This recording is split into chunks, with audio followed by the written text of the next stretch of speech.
Bonjour, Eric Valverde, je représente l'association Permaculture en Gironde. Je suis vice-président de cette association qui est à la base un collectif qui a vu le jour il y a 8 ans et qui s'est transformé en association il y a 1 an. Depuis cette création, l'association a œuvré aussi bien au niveau de la métropole que sur des communes de l'Entre-deux-Mers, sur des créations de jardins pédagogiques, sur le reverdissement de rues sur Bordeaux.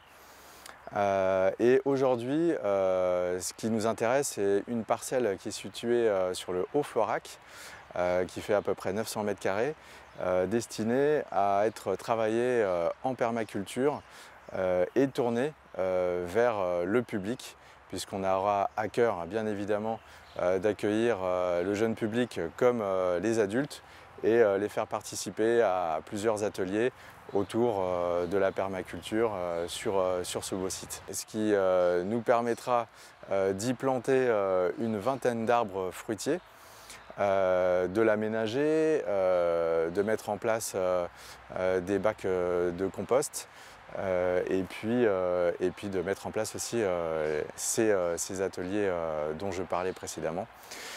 Et au bout de 5 ans, ça nous permettra de faire un petit bilan avec aussi bien les habitants du quartier que la métropole sur le travail qui aura été fourni par le collectif. Bonjour, moi c'est Benjamin Rouillon, dit Benjardin, je suis animateur jardinier en permaculture.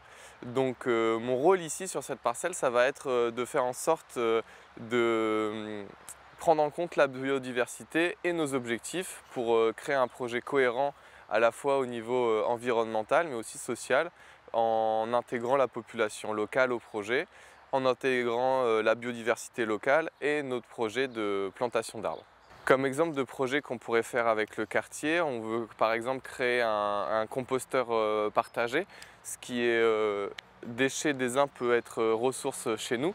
Donc utiliser par exemple les déchets de tonte, les déchets de taille de haie pour nous ici les stocker et les composter pour nous faire des ressources.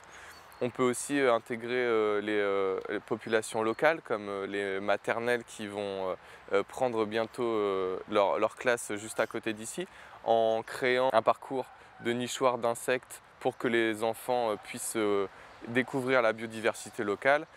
Plein d'actions qui pourront mettre en lien à la fois notre projet et la population locale.